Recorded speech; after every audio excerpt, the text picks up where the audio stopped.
The transit log for VERATH Administrative World lists my arrival as an unscheduled single-occupant shuttle, purpose, terminal decommission. I filled the form myself in triplicate because the department no longer had a clerk assigned to VERATH. It hadn't had one for 11 years. When the last senior archivist retired, she left a note in the physical file that said, simply, "The seal is not our problem anymore. Let the next generation deal with it." I was the next generation. I was 63 years old and I had drawn the short straw. VERATH had been an administrative hub once, a world of record halls and transit offices, the kind of place that smelled like paper and mild bureaucratic anxiety across 4 inhabited star systems. Then the quarantine had gone up 300 years ago and the world had emptied in a generation. Everyone transferred out. The transit lanes rerouted. And the eternity seal, that was what the old records called it, in the formal Latin-derived tongue of the compact. The eternity seal had been locked ever since. No one knew what was inside. The records said it had been a sanctuary. Later records, written by people who hadn't been there, said it was a containment unit. The records after those, written by people who had never even visited the system, called it a dimensional cage for something dangerous. 300 years of bureaucratic telephone, and by the time the file reached my desk, the working assumption was that whatever the seal held, it was better left alone. My assignment was not to open it. My assignment was to document the exterior, submit a structural integrity report, and recommend a disposal method. I had a camera, a measuring rod, a standard-issue hazard recorder, and a lunch that was already going cold in my satchel. The shuttle put me down on the landing apron at the edge of the old administrative district, and I walked in. VERATH was not an eerie world. That surprised me. I had expected ruin decay, the particular melancholy of a place that had been abandoned under duress. What I found was simply emptiness, wide stone-paved streets going brown with creeping ground moss, buildings intact but shuttered, the sky overhead a pale GREY that sat neither threatening nor inviting. The air smelled of dust and something faintly mineral, like cold iron. It was the smell of a place that had simply been waiting, patient and indifferent, for whoever came next. The seal was at the center of the district. Every street ran toward it the way streets in old capitals run toward a seat of power, not dramatically, not in straight Roman lines, just gravitationally, as if the whole city had organized itself around that point. I followed the geometry without planning to, and found it in 20 minutes. It was not what I expected. I had expected a gate, something monumental, scaled to communicate importance. What I found was a door, or the shape of one, set into a low, broad building no more than 4 meters high, faced in pale GREY stone that had once been carved, and was now so weathered the carvings were suggestions more than images. The seal itself was the door surface, a single piece of material I could not immediately identify, not stone, not metal, not anything I had a name for smooth enough to reflect the GREY sky in a dull, unfocused way. It had no handle, no keyhole, no panel, no interface. Around its edge, at the seam where the door shape met the stone surround, there was a border of text in the old compact script, worn nearly to nothing by 3 centuries of slow weather. I spent an hour on the exterior documentation. Photographs from 12 angles, measurements logged, hazard recorder showing nothing, no radiation, no electromagnetic anomaly, no atmospheric contamination. The structural integrity of the building was sound.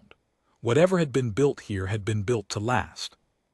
The old records I'd memorized on the flight in described a series of access attempts over the first 50 years after lockdown, override codes, physical tools, an early attempt at cutting through the material that had failed so completely, the team had simply walked away and filed a report that said the seal does not wish to be opened at this time. The language had struck me as unprofessional when I read it. Standing here in the GREY-VERATH midday, looking at that smooth, patient surface, I understood what the team had meant. I crossed the street to take a final photograph of the text border, a close shot, close enough to read what was left of the characters, or try to. I crouched down at the lower left corner of the seal, where the script was best preserved, and I held the camera with one hand and steadied myself against the smooth surface with the other, palm flat against it, because 63-year-old knees do not crouch gracefully, and I did not want to fall on the only camera I had brought. The seal opened. It did not swing or slide or shatter. It simply ceased to be closed.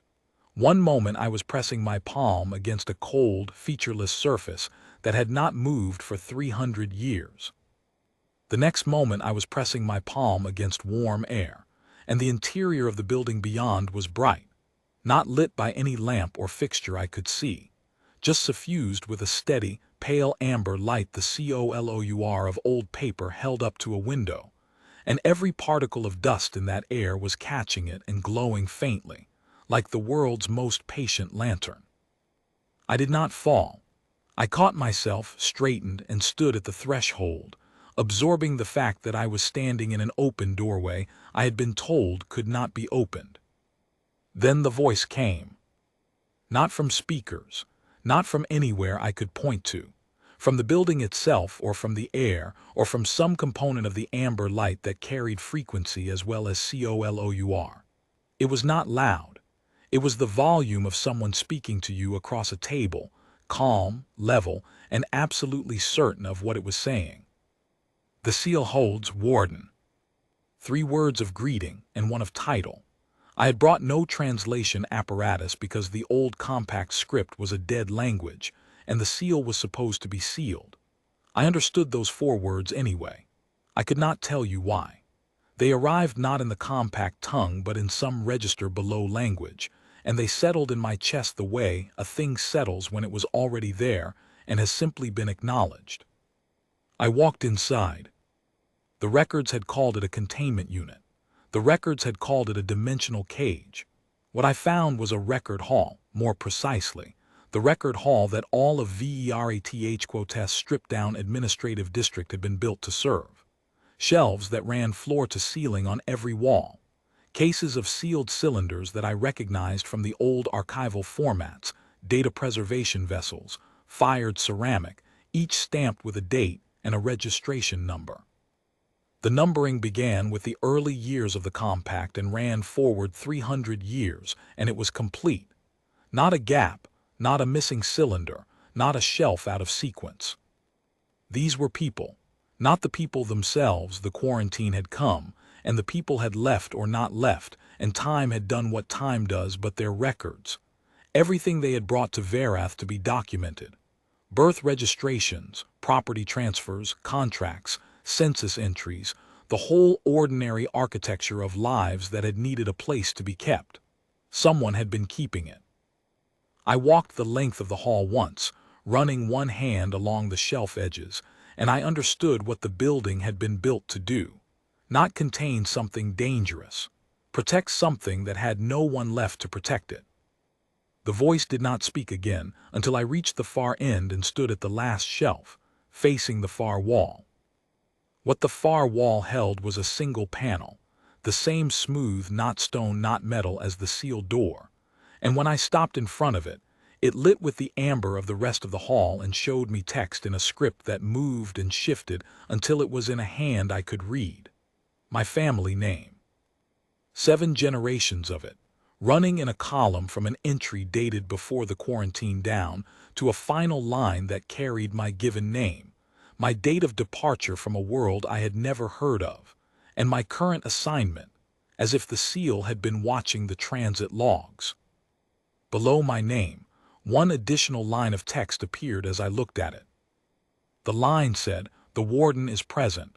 The record is intact. The seal holds until the warden releases it." I had not known I was a warden. I had not known I had a family from Verath. I had not known that the Eternity Seal's 300-year lockdown had been a custodial function, a building doing its job without instruction, waiting for a registered heir to come back and take the acknowledgement that had been logged and ready since before I was born. I stood in that pale amber light for a long time. I filed the structural integrity report when I returned to the shuttle. The recommendation I entered in the disposal field was no action, record hall active and intact, custodian registered and present. I did not explain further. In my experience, further explanation creates more questions than it closes, and the department had been trying to close this file for 30 years. The seal was closed when I left, locked as tight as it had been for 3 centuries, giving nothing away to the gray Varath sky, patient and certain, and doing exactly what it had always done. It held I was the warden. That was all the file needed to say.